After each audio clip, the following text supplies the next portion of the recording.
bad for you, but I don't think we're just not going to work with that. Yeah. Well, tell us, we're obviously huge fans of all your work, but how did you get into acting? Did you start in theater, or what was your background in acting? I was just a kid who watched the TV and thought it looked like a fun job. That is, you know, and I watched, there was a program called Doctor Who, I don't know if you've heard of it. And I watched that as a kid. And I remember having a conversation with my parents about people on TV and what they were doing, and that they were people pretending and telling stories, and I remember at a really young age getting what that was and thinking that was a really good idea, and deciding that that's what I was going to do when I grew up, and it sort of all works out. So that's okay. That's why I'm here. As you know, everyone. So many people in this room. They're like way up the back there. Very exciting. And everyone in this room are die-hard Whovians, die-hard fans of the show.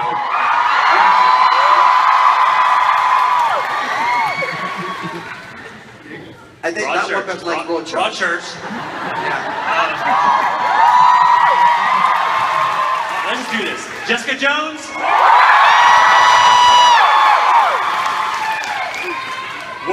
Was there a show or something on TV that, as a child, as a young adult, that you just loved? Oh, I loved all. Well, I loved all sorts of things. I mean, I did love Doctor Who. I was a Doctor Who fan. As many of the people who currently work on Doctor Who were, it seems to be sort of almost compulsory now to get a job on Doctor Who. You have to have grown up as a fan of it, but I definitely did that.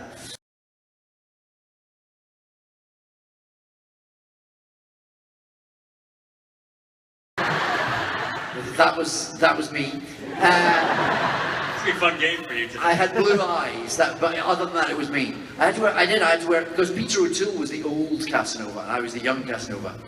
And nobody was about to tell Peter O'Toole that he had to change his eye colour.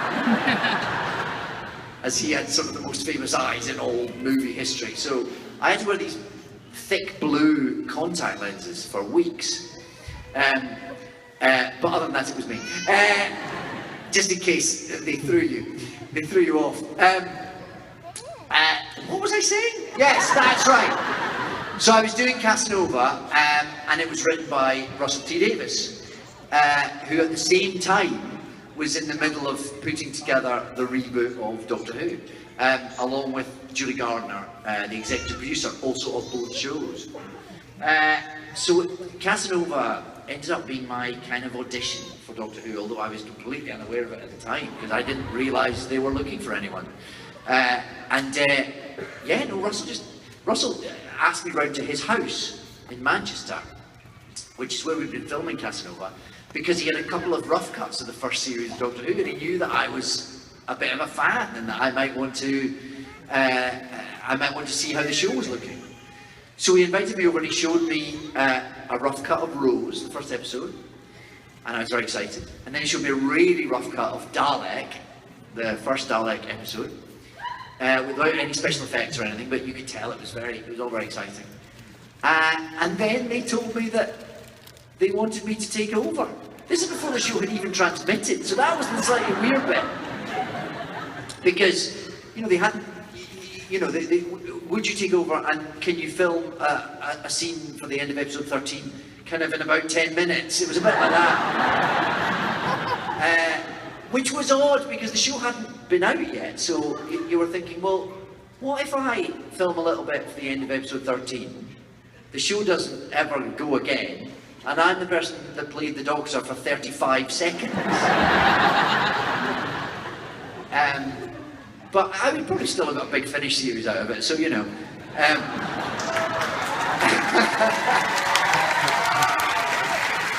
So you didn't have Eccleston drawn, like you had seen?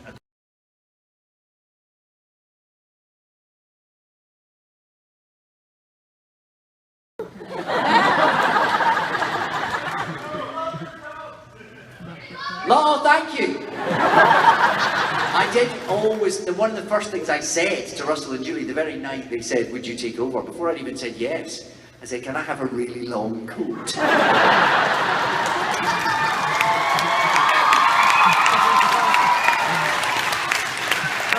I just think it's important.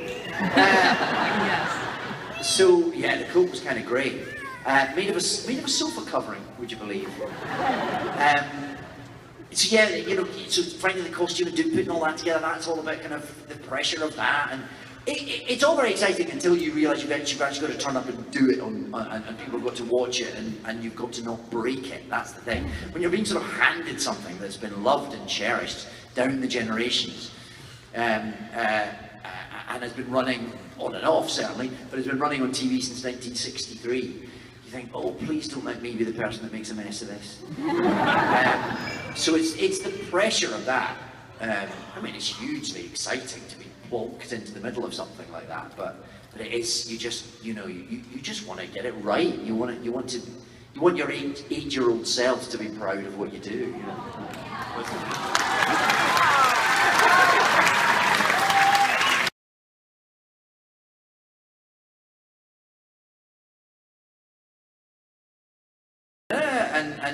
And I didn't know the comic book. I thought I was quite good on my Marvel comics. I'd never heard of the Jessica Jones comic book.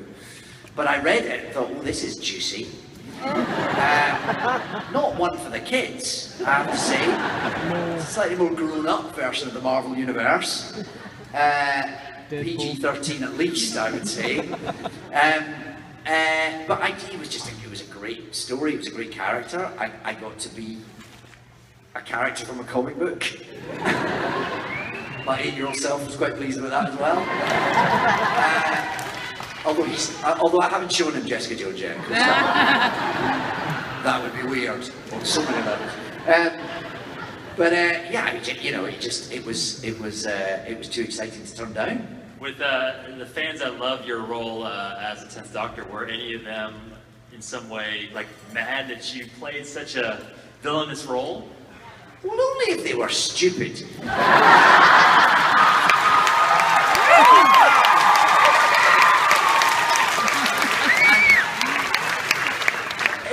In my experience, Doctor Who fans are not stupid by definition. So,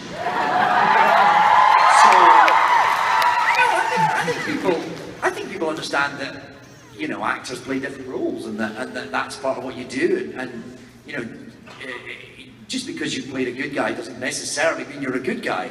Just as playing a bad guy doesn't necessarily mean you're a psychopathic murderer. So, I think, I got the idea about actors and stories when I was very small, so I just assume everyone else does. I'm sorry if you don't. Did you find that one was easier to play than another, playing a good guy versus playing? They're just different. They're different sort of roles, different sort of challenges, I guess. But actually, what you have to do is approach each character for who they are, rather than going, oh, this is a baddie, how do I tune the scenery in this bit, or this is a goodie, therefore I can't do X, Y, Z. Each character just has to be, well, it's neither good nor bad. It's the middle ground that's what makes characters interesting. I think, you know, it's the bits of Kilgrave that make him where you see his vulnerability, or it's the bits of the Doctor where you see his darkness and his vengefulness, and when you get, that's what we all are, that's what human beings are, and probably Time Lords. So, you know, I think that's part of what you're trying to do as an actress, is find the bits that surprise an audience, and the bits that, the contradictions within a character, because that's what makes a character hopefully come alive, I think.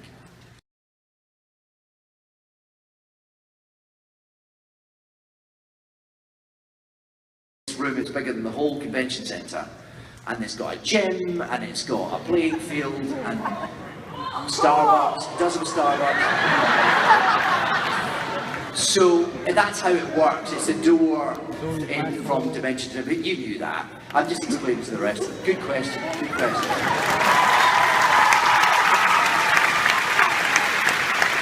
Next time we'll bring a whiteboard and a chart. You can just. Oh yes, we'll do some calculations here. I think I have to crouch down a little. Okay, first of all, you have this is a long day for you, so thank you for being so awesome and doing autographs. Don't be shy. But on to my quick question. Have you seen or read The Martian? And if so, who is the true Martian man, the Doctor or Mark Watney? Oh. And also, will you mind saying hi to my friend Katie really quick? Demanding these Madison your friend fans, Katie? Yes. Hi, Katie. You're filming this? You're filming this for Katie. For Katie. Well, hi, Katie. How are you? What was the question? I've seen The Martian, yes. Yeah, so who is the real Martian man? The Doctor, Tennant, or Mark Watney? Well, neither of them are Martians. One of them's a Gallifreyan.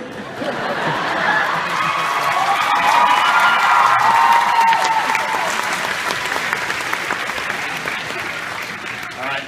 Katie, your friend Thank you. asked a really weird question. Welcome to Madison, David. Okay. Okay, so I'm Leanne. Hi, Leanne. Okay, so why do you always act in your English accent and not your Scottish one? Well, I don't. I don't always. It just depends on what the part is. Broadchurch. Yeah, well, I know about Broadchurch. Broadchurch had a very grizzled Glaswegian.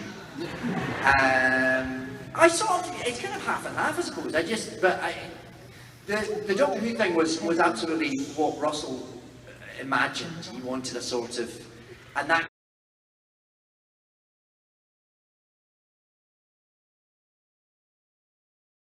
If while you were filming Doctor Who, if you ever picked up any of the Doctor's quirks or phrases in real life? I think he picked up some of mine.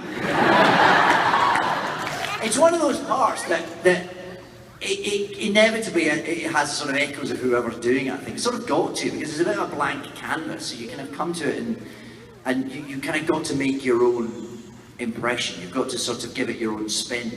So inevitably that's going to come from you a bit. So I don't know if then I suppose it gets difficult to know what you're bringing to a character and what a character is kind of leaving you with. But I'm not aware of it sort of change, sort of infecting my everyday life. But it probably did. It's probably for others to judge quite what that is, rather than me being able to tell. I was a little bit too close to it, I suspect. Thank you. Thank you. Yes, go ahead. Okay, so I love you as a Doctor, obviously. Thank you. And I also love you as Kilgrave. Is there anything... You should probably seek some help.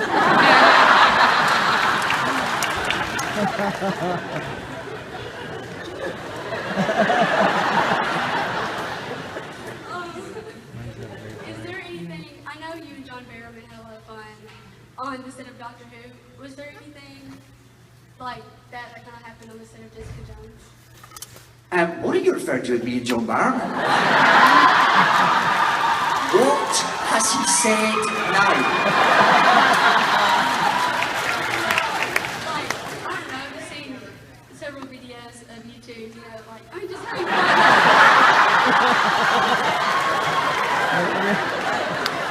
I thought they'd all been deleted.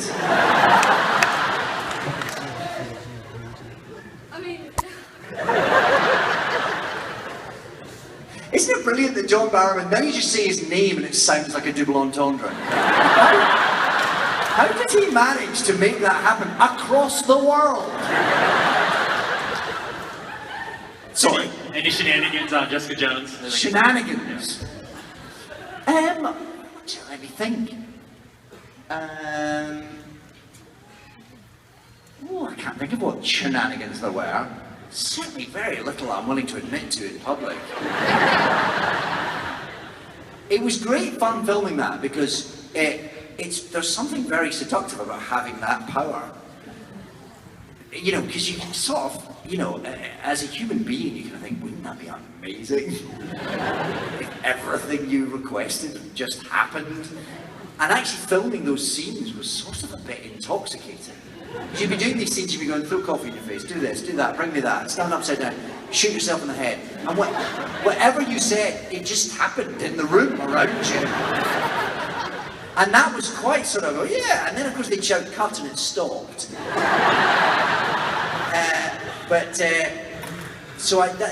It was, well, I can't think of any specific shenanigans that I'm going to admit to. Did you have a favorite moment on Jessica Jones?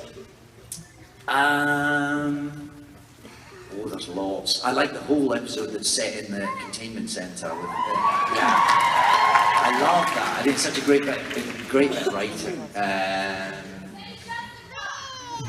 Jessica!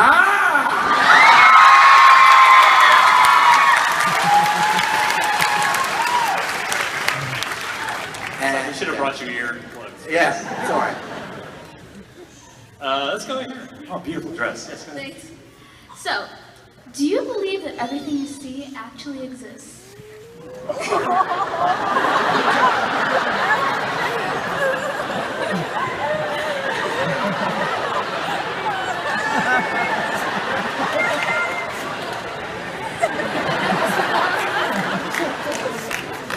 Do I believe that everything I see actually exists? Is that the end of that question? Yeah. Is it a trick question?